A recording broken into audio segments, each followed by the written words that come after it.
Dumating ka ba sa point or napansin mo ba na parang sayang lang yung pag-invest mo ng oras sa mga tao na wala naman pakialam sa'yo?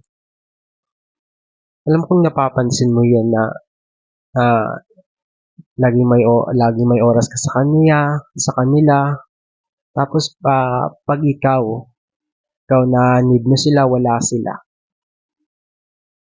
Kaya kapag dumating ka sa point na yun, ihinto mo na yung pag-invest ng oras sa kanila. Dun mo i-invest yung oras na yon sa sarili mo, pagmamahal sa sarili mo, tsaka pag-invest ng oras na yun sa mga taong may pakialam lang sa'yo, sa mga taong totoong mahal ka, sa mga taong may pakialam sa'yo na totoo. Huwag yun sa mga tao na ginagamit ka lang. Kaya dapat i-invest mo ng maayos at tama yung oras mo. Huwag mong ah, sayangin dun sa mga taong walang pakialam sa'yo.